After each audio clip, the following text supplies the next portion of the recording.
este momento tenemos la participación de el profesor Roberto Fernández Villarino, quien va a traernos el tema sobre prácticas de medición de la aplicación efectividad de los criterios ESG, evitando el greenwashing.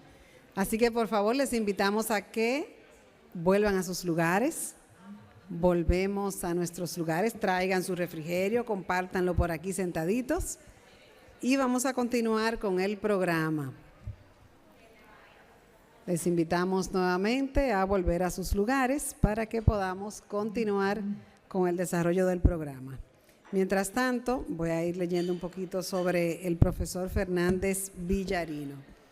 Es licenciado en Derecho por la Universidad de Huelva, doctor cum laude por la Universidad de Huelva, doble curso en doctorado en Derecho y Ciencias de la Educación, profesor asociado del área de Derecho del Trabajo y Seguridad Social de la Universidad de Huelva, director del curso de título propio del Instituto de Posgrado de la Fundación San Pablo, Andalucía, gestión estratégica de la responsabilidad social y desarrollo sostenible. Socio letrado de Gaudia Consulting and Legal Services, miembro de la Academic Network de la European Financial Reporting Advisor Group, red de académicos que llevan a cabo investigaciones relevantes para el establecimiento de normas de información financiera. Señores, pues vamos a dar inicio con el profesor Fernández Villarino.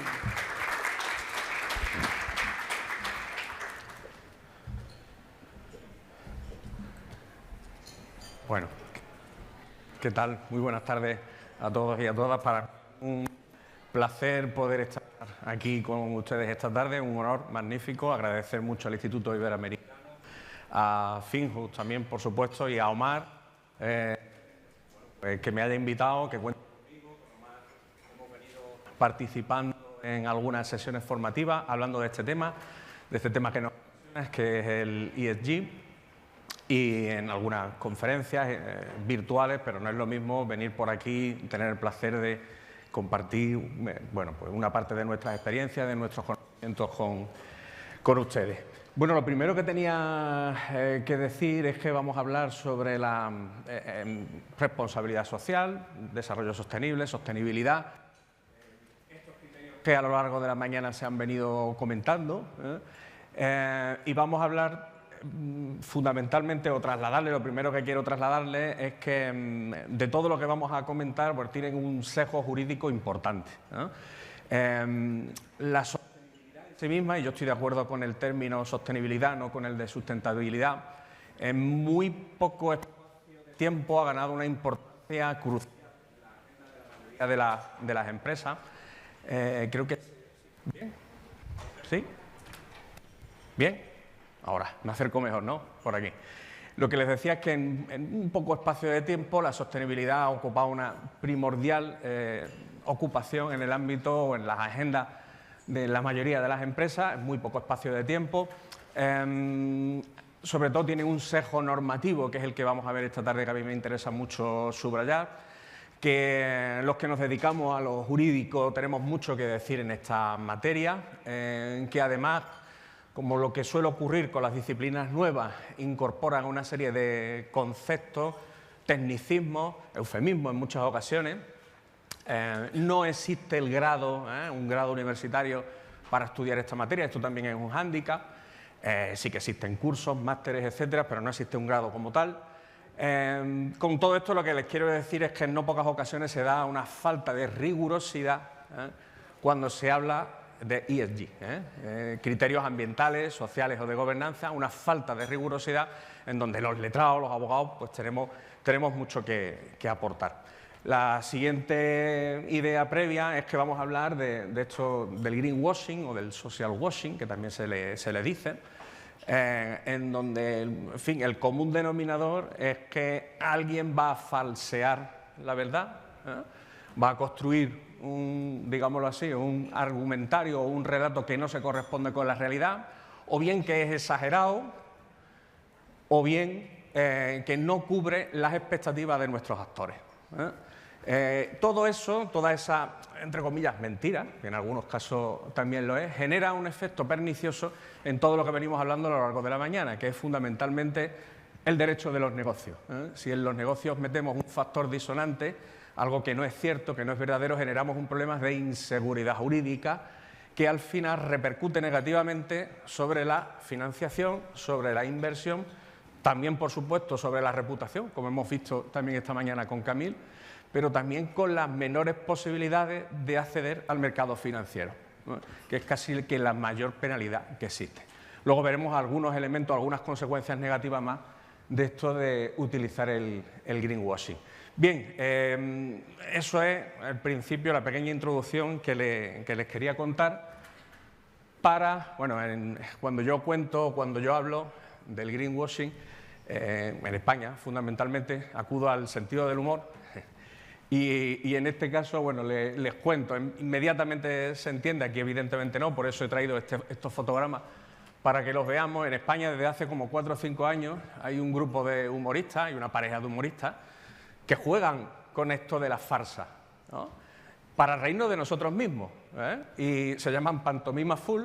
Tienen ahí, por si alguna vez están aburridos, el enlace con el YouTube de sus vídeos. Son vídeos de 2-3 minutos de duración en donde se encargan de contar historias de la vida, pero exageradas, falseadas, donde damos una imagen que realmente no se corresponde con lo que nosotros somos. Y debajo, en el subtítulo, en letra color blanco, aparece la realidad. Los tipos cuentan algo, pero debajo aparece la realidad. Entonces, en el primero, pues la persona que se incorpora tarde al deporte y les cuenta a sus amigos que es una maravilla hacer deporte, levantarse a las 6 de la mañana y correr, pero en el fondo está jodido porque tiene un dolor nuevo cada día. La persona que está felizmente casado y que un día decide divorciarse e irse con los amigos de parranda y a la segunda cerveza pues ya le duele la cabeza. Y él cuenta que no, que es una maravilla, que ha recuperado la juventud, estado civil cascado, ¿no? Ese me encanta, ¿no? En tu cabeza era espectacular lo que iba a hacer, los hechos ya son distintos, ¿no? O ratifica que es tonto por escrito, ¿no? Es decir, tendemos a falsear, tendremos a construir una realidad que no se corresponde con lo que somos, ¿no? En el fondo de eso trata también el greenwashing. Lo que está en blanco, por traerlo un poco al debate técnico-jurídico que hemos estado utilizando todas las mañanas, a lo largo de la mañana, pues sería el auditor, el tercero independiente, que te dice cuál es la realidad. Ese es el concepto del greenwashing, ¿no? Alguien nos cuenta que somos muy buenos en algo, pero no tenemos el contrapeso, no tenemos el tercer verificador que nos ponga en nuestro sitio, fundamentalmente, ¿vale? De eso es de lo que se trata. Aquí falta la figura del adulador, ¿no? Del que está al lado del Consejo de Administración vendiéndole al del Consejo de Administración que realmente eres bueno en eso. El consultor, el proveedor de servicios ESG, el que te dice que realmente tú tienes que explotar tal cosa porque vende más. El adulador, el que tenemos a nuestro lado que nos dice, no, si tú realmente, joder, te veo bien, te veo más fuerte, el traje te sienta mejor porque haces deporte, ¿vale? Y entonces, pues el tío se lo cree, se viene arriba, pero realmente está jodido, Yo me represento con el de jodido. Yo también llegué tarde al deporte y, en fin, hago las maletas incorporando siempre ropa de deporte pensando que en los hoteles como estos pues voy a ir al gimnasio y termina uno acudiendo en la tercera planta pues a la cafetería tomándose una cerveza, que es el greenwashing de mentirte a ti mismo, Esa es otra de las variantes del greenwashing. Bueno, esto me sirve porque la farsa es la acción realizada para fingir. Y de eso va el greenwashing. Va de muchas cosas más, pero nos quedamos con esta idea. Lo que aparece ahí es, en título blanco, es el contenido de la auditoría y nos falta el adulador, que es muy importante, el consultor, el que te cuenta, ahora vamos a descender más ahí, es el que nos cuenta lo bueno que somos. Bueno, en el título que tan amablemente casi que diseñó el propio Omar está pues la solución del asunto, ¿no? Para evitar el greenwashing, lo mejor que hay son prácticas de medir lo que nosotros hacemos, prácticas serias, prácticas rigurosas, prácticas con método, que nos permitan contar la verdad y luego que esa verdad sea verificada por un tercero. que sea comparada por un tercero. En el título, por tanto, va casi que todo el objetivo de mi intervención. Y en esta slide, pues, hablo básicamente de eso. No medir de cualquier manera, sino medir considerando a los actores, a los stakeholders. Ahí pasamos, bueno, pues del capitalismo de los actores, perdón, el capitalismo de los socios de Milton Friedman, 1970, el director de la Escuela Económica de Chicago. Lo más importante, su frase palmaria, lo más importante es ganar el mayor dinero posible para nuestros accionistas, los accionistas en el fondo. De 1970, ese pensamiento del capitalismo de los socios, de los accionistas, al capitalismo de los actores, de los stakeholders, a considerar a los actores como una parte importante de mi proceso de medición. Para eso, la gobernanza. Yo siempre escuché a un compañero de la universidad, y lleva razón, ¿no? El mayor acto que hoy en día podemos hacer para practicar de verdad la gobernanza es escuchar a las personas. Si además consideramos su opinión, pues mucho mejor. Esa es la clave de la información material que las empresas deben de incorporar en el informe de sostenibilidad que hemos comentado esta mañana. Y eso que está ahí está estandarizado, lleva mucho tiempo estandarizado. El proceso de diálogo con los actores, la norma AA1006, una norma de rango internacional, cómo tienes que sentarte con ellos, cómo tienes que establecer el orden del día, qué preguntas le tienes que hacer, cómo tienes luego que, bueno, pues aplicar esa información que te da, está estandarizado ya. Un común denominador en la sostenibilidad es que muchas normas ya estaban. La sostenibilidad tenía un exceso, en mi opinión, de innovación.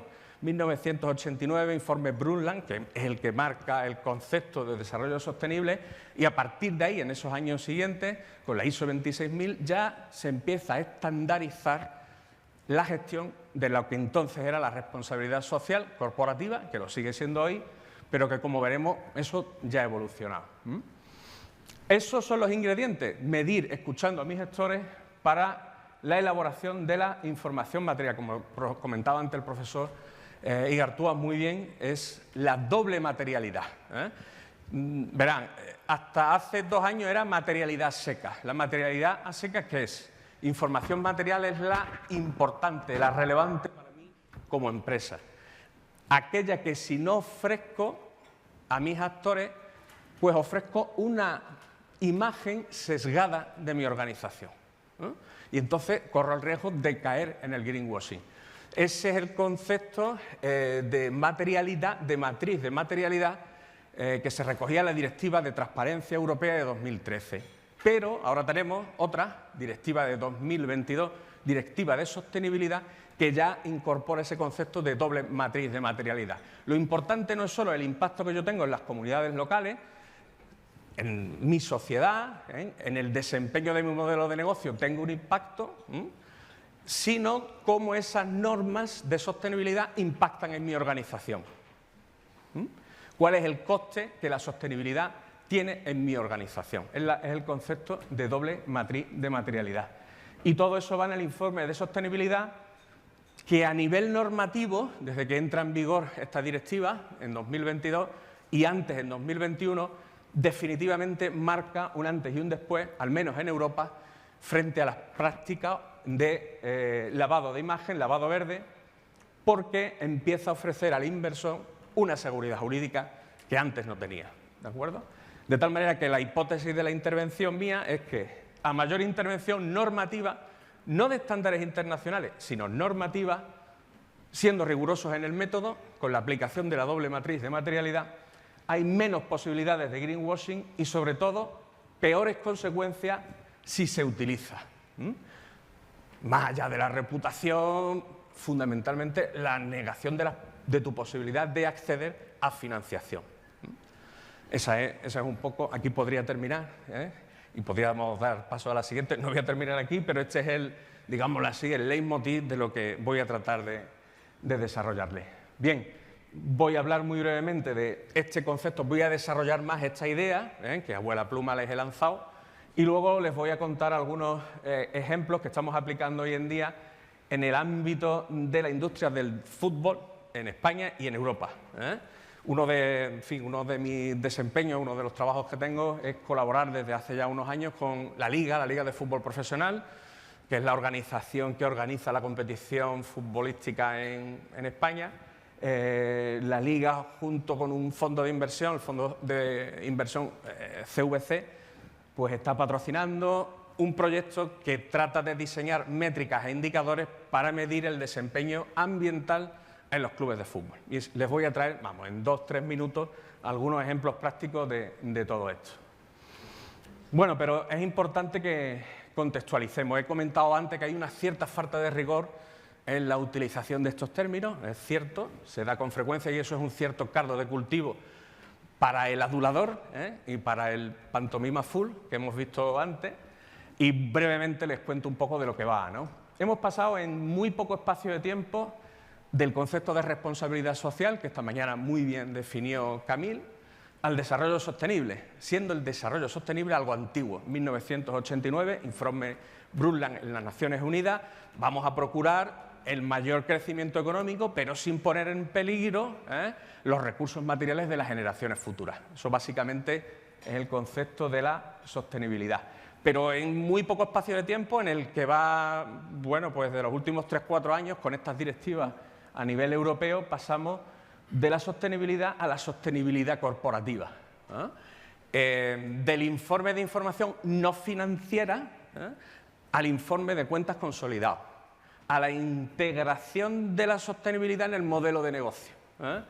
Y entonces ya pasamos de ese concepto que supongo que todos tendremos en mente, de ese concepto caritativo de lo que es la responsabilidad social, reactivo, frente a un problema, una catástrofe, la respuesta de la empresa en el territorio, ofreciendo fondos fundamentalmente a través de fundaciones.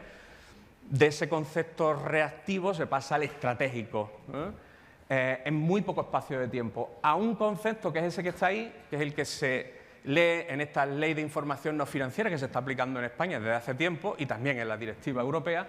Fijaos lo técnico que es y la trascendencia jurídica que tiene.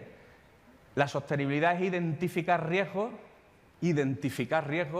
para mejorar, o el informe, mejor dicho, perdón, de sostenibilidad, se trata de identificar riesgos para mejorar la sostenibilidad y aumentar la confianza de inversores, consumidores y la sociedad en general. Identifico riesgos con el objetivo de incrementar mi comportamiento sostenible para aumentar la confianza en esos 3 grandes grupos de actores muy significativos para nosotros. Y de ahí se pasa al ambiental, social y de gobernanza, a un concepto integrado en el modelo de negocio. Un concepto que es eminentemente transversal, que afecta a todos y cada uno de los departamentos de la organización. Y para poder trabajar con esa transversalidad, para nosotros el concepto básico es operacionalizar la sostenibilidad, que significa hacerla tangible, pasarla a números, pasarla a indicadores, para poder mostrar a nuestro Consejo de Administración cómo lo estamos haciendo, porque si no es ingobernable. Por último, no dejemos que los tecnicismos marquen diferencia, no utilicemos el lenguaje como elemento disuasorio. Tenemos que quedarnos, cuando manejemos estos conceptos, yo les recomiendo, por lo que además estamos tratando durante toda la mañana, que profundicen, si les gusta, porque seremos mejores o ganaremos más competencia a la hora de tener una visión mucho más transversal de la empresa cuando conocemos esta parte de esta materia. Controlemos los tecnicismos. Ya hemos hablado de lo que es la información material, que es la doble materialidad. Normalmente eso se representa con esa matriz de eje X, eje y eje Y, en donde aparecerán los asuntos sustanciales para la empresa, confrontados con la opinión que nuestros actores tienen sobre esos asuntos materiales. Es ponernos en nuestro sitio. Es un poco el título de antes de Pantomima Full, ¿no? Es decir, tus actores revisan lo que para ti es material y lo califican. Y a partir de ahí se elabora ese informe de sostenibilidad. Y a la misma vez incorporamos cómo, por ejemplo, el cambio climático está afectando nuestro modelo de negocio. Les doy un ejemplo de eso también en Europa y en España. En España tenemos una ley de cambio climático, 7/2021, y al hilo de ella se obliga a las empresas a que en breve, hay un proyecto de Real Decreto, en breve tendrán que informar en su informe de sostenibilidad cómo el cambio climático afecta a su modelo de negocio. En el ámbito deportivo, en el ámbito de fútbol, si recuerdan los que son futboleros, el Mundial de Qatar, como los partidos se tenían que jugar en una determinada franja horaria, eso tiene un impacto sobre los derechos televisivos de las personas que pagan por esos derechos televisivos en cualquier parte del mundo, como los asientos estaban refrigerados, como los techos estaban tapados para evitar el sol. Eso probablemente algunos países que estamos más afectados por el cambio climático esos clubes tendrán que incorporarlo en su modelo de negocio. Eso es un coste.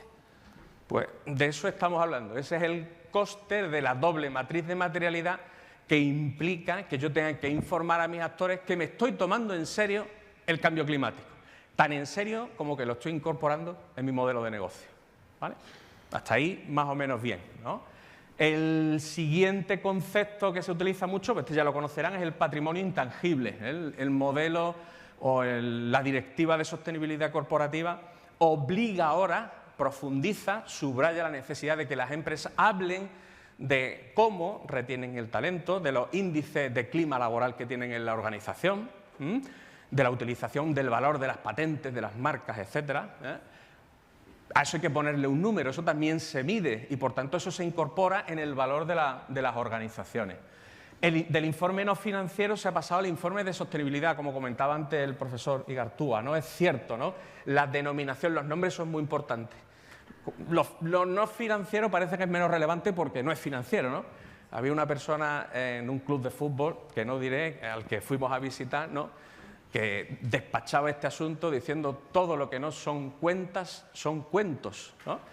Eso era desmoralizante, ¿no?, para los que nos apasiona esta materia, pero al darle una denominación de informe de sostenibilidad hace que las cuentas tengan que ser consolidadas y que cuando nosotros presentemos las cuentas, los datos económicos, incorporemos el impacto que la sostenibilidad tiene sobre ellas.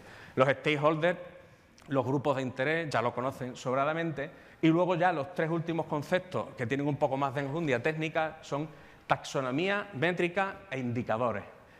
Esta mañana alguien ha preguntado algo sobre la taxonomía, luego lo vamos a retomar, ese es el tema estrella en la normativa europea, el sistema de organización y de clasificación, que he tratado de representarle aquí, ¿no? Todo esto es el kit de supervivencia de la persona que se incorpora a la sostenibilidad. 3-4 conceptos que quiero trasladarle para que luego lo puedan aplicar. Taxonomía, ¿qué es? Bueno, es un sistema para identificar aquellas actividades económicas que contribuyen a la sostenibilidad, ¿no?, en líneas generales, a la sostenibilidad del planeta. Supone clasificar actividades.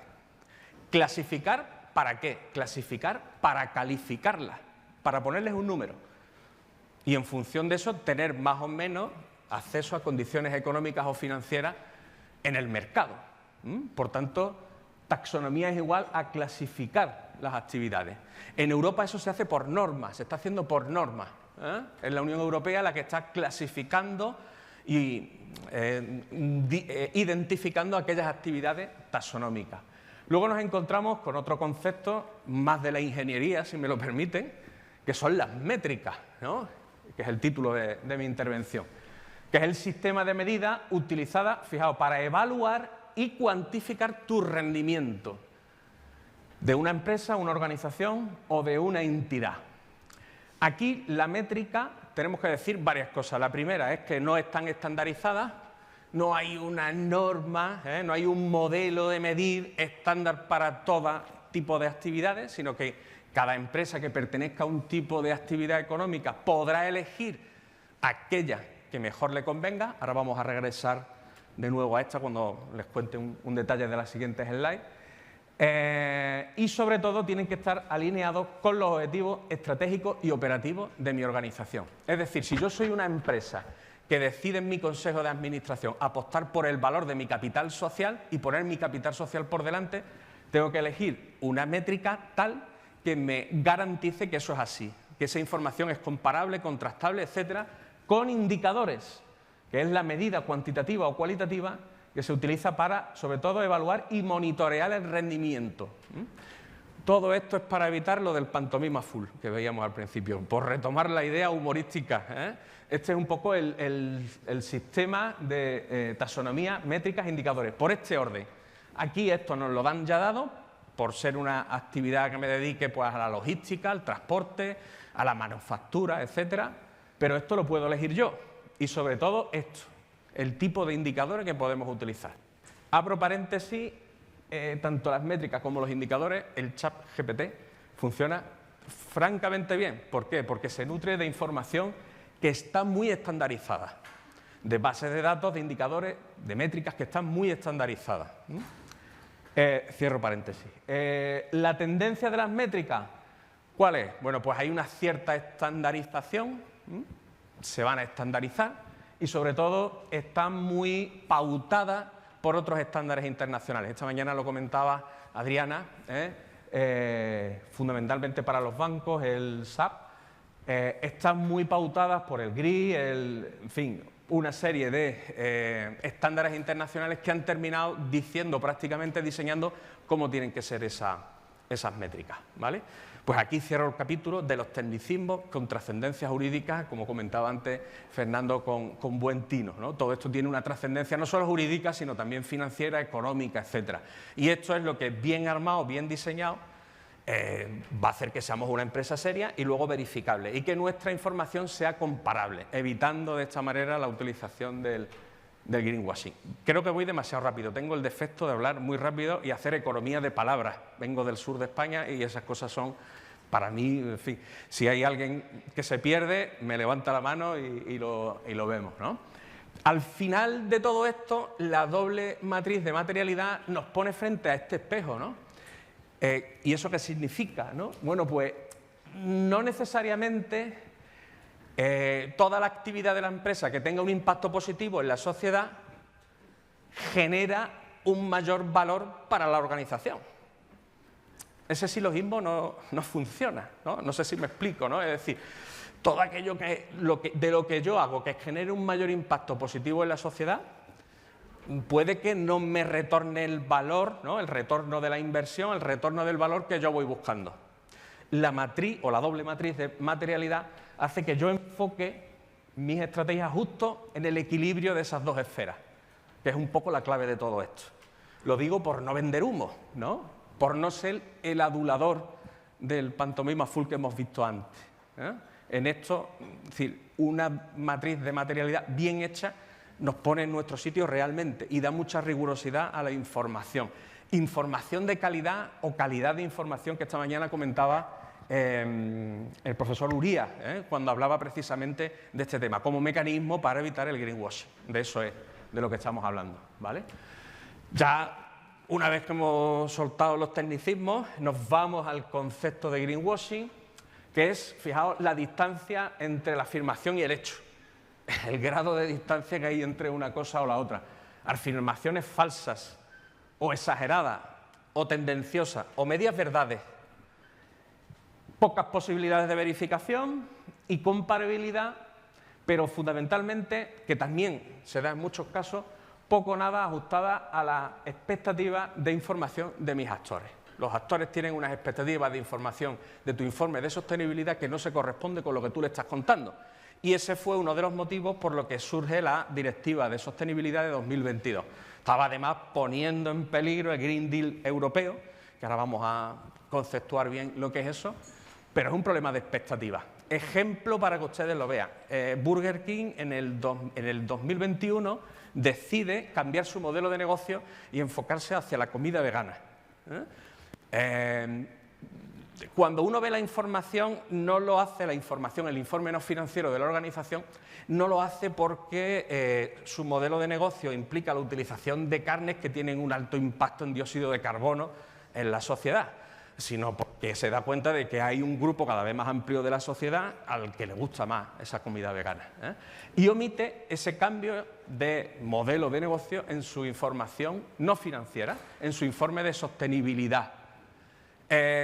Problema, ¿qué actores de Burger King pues tienen un efecto negativo esa omisión de información en su informe de sostenibilidad? ¿Quién se ve perjudicado por eso, por ese cambio de rumbo inesperado.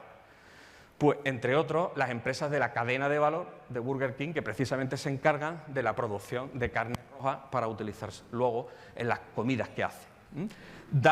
Ofrece un cambio en el modelo de negocio que no se corresponde o no se traslada al informe de sostenibilidad y genera pues una falta de expectativa de la información del actor, porque esperaba encontrarse al menos esa información para a su vez en esas empresas de la cadena de valor modificar su modelo de negocio. Ese es un ejemplo para que vean de lo que estamos hablando. Algunas derivadas malas del greenwashing, que es afirmar, bueno, el tema de las falsas competencias en sostenibilidad, ¿no? Afirmar, y hablo de los consultores y hablo de los proveedores de calificación de ESG, decir que sabes cuando realmente no sabes, convertirte en un adulador, ¿vale? Esto tiene más trascendencia de lo que parece, porque esas personas tienen una capacidad de influencia grande en los consejos de administración para contarles que tienen que hacer tal o cual cosa. ¿Lo ven? Hay literatura del año pasado que además pone de manifiesto esto, que en el ámbito financiero es más peligroso.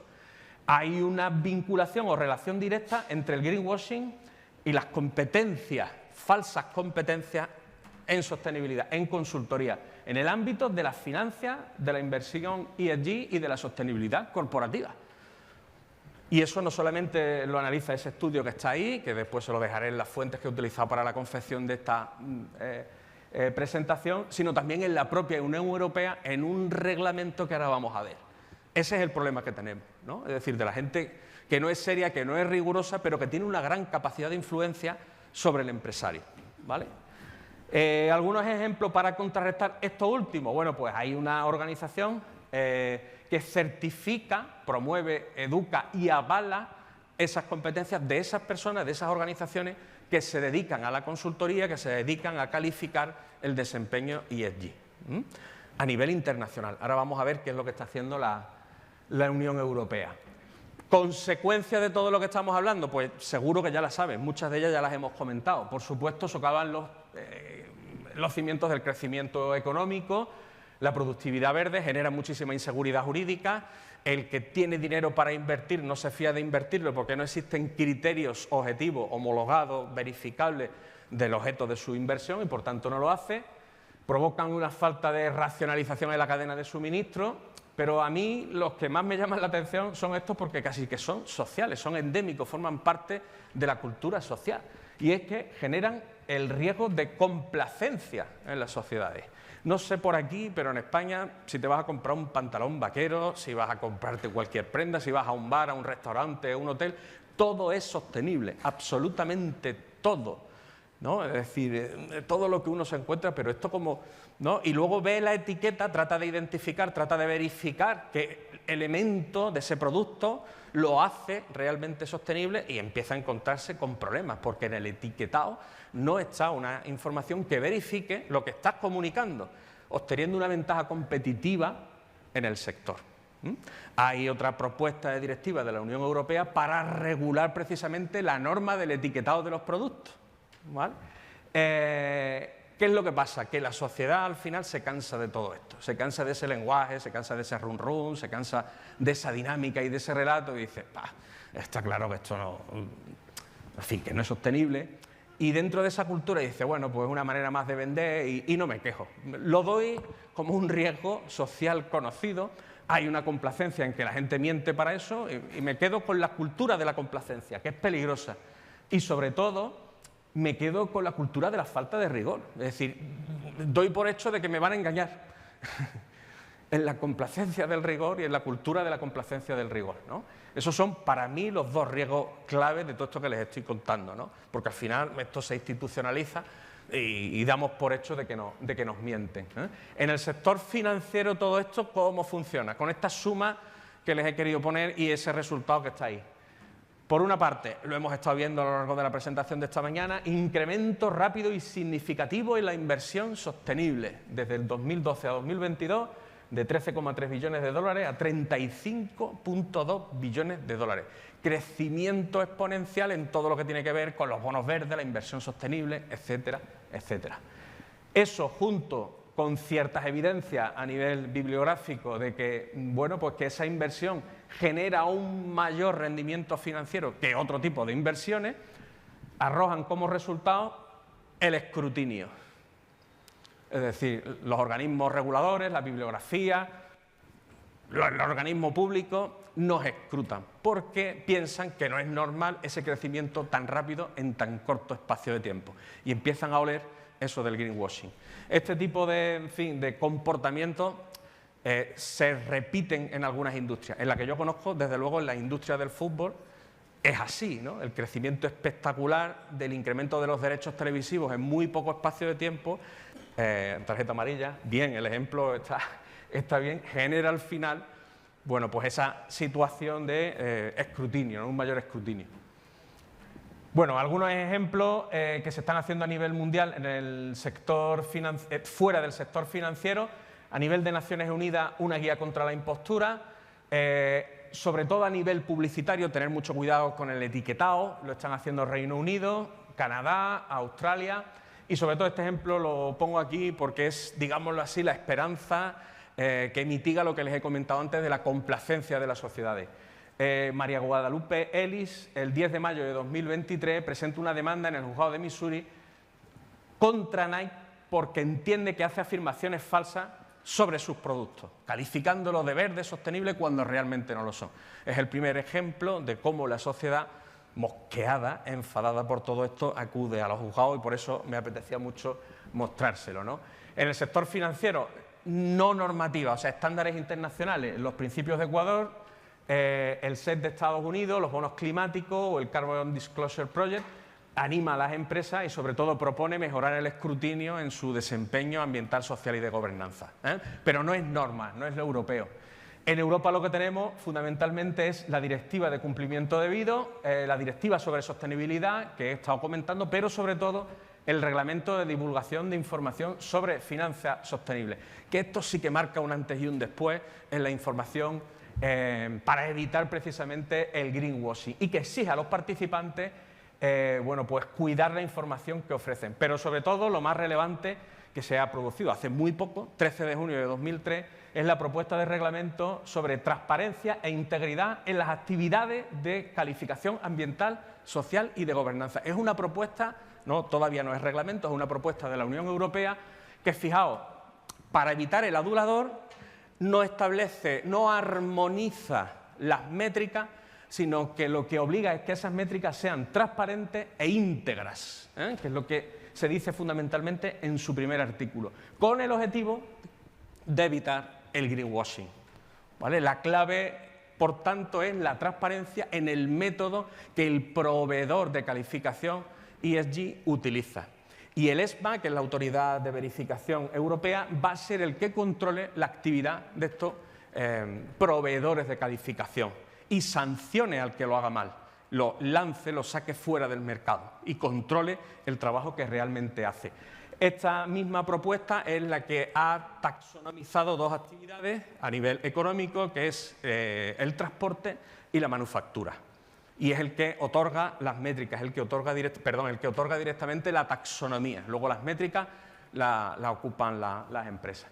Ya voy muy rápido. Estos son los efectos del reglamento de 2021, en un estudio de hace muy poco tiempo, de 2023, de la Universidad de Chicago, en donde, fijaos, la aplicación de la normativa en el 2021 a las empresas del sector no financiero hace que el comportamiento en greenwashing se reduzca mucho y en el ámbito de las europeas, de las financieras, que prácticamente venga a disminuir muchísimo a partir de la entrada en vigor de la normativa. Esta sería la confirmación de la hipótesis de partida que les planteaba. A mayor imperio de la normativa, de la ley, menor posibilidad de hacer el greenwashing. Y aquí ya voy a ir muy rápido, ¿no? De todos los proyectos en los que estamos participando, el de CVC, estamos tratando de diseñar entre clubes de primera y de segunda división un sistema de métricas colectivo que sobre los estándares internacionales que hay en materia de medición ambiental en el ámbito del deporte nos pueda dar esos parámetros o esas métricas autorreguladas por el propio sector deportivo para que todos los informes de sostenibilidad de estas organizaciones cumplan con un estándar básico, ¿vale? Eso lo estamos haciendo en 4 talleres formativos, el último termina el mes de julio, nos están ayudando expertos internacionales dándonos el apoyo en la definición de las métricas que mejor se utilicen, pero luego el propio sector es el que está llegando a acuerdos para utilizar esas métricas. Y por último, ya termino porque me estoy pasando de tiempo, vamos, ya es que no me he pasado, sino que se ha terminado, las 4 conclusiones rápidas es que entendemos que se contrasta la hipótesis de partida, a mayor cumplimiento normativo, menores posibilidades de greenwashing. Esto que también ha salido en alguna intervención de esta mañana es vital, ¿no? Es vincular la retribución variable de los directivos frente al desempeño del ESG. Esto ya está recogido en la Directiva de Sostenibilidad de 2022. Esto ya es de obligado cumplimiento para las organizaciones que tengan que asumir su obligación de presentar información no financiera conforme a esos estándares. Lo tienen que hacer ya. Importancia estratégica de apostar por el conocimiento aplicado y por el rigor, porque la tendencia de la normativa europea no va ya a homogeneizar una métrica, sino a ofrecer varias posibilidades a las empresas para que cojan la que quieran. Pero eso sí, sean serios, sean rigurosos, confíen en gente que sabe, confíen en gente que hace bien su trabajo, porque si no, le voy a penalizar. Y por último, que tiene que ver con todo eso, pues seamos responsables con la ciudadanía y, en fin, las personas que de una u otra manera nos dedicamos a este tipo de cuestiones, tenemos ese doble, bueno, pues, elemento de ser rigurosos, de tratar de aplicar esos criterios para no convertirnos en los aduladores de pantomima full que veíamos antes. Aquí les dejo algunas de las referencias de los estudios que sustentan lo que hemos venido comentando hasta ahora. Y nada más, muchísimas gracias y sobre todo perdón por haberme pasado en el tiempo y no sé si se habrá entendido algo de lo que he comentado yo al final, pero bueno, queda a su disposición para luego en el café o mañana seguir hablando de este tema. Muchísimas gracias. Perdón.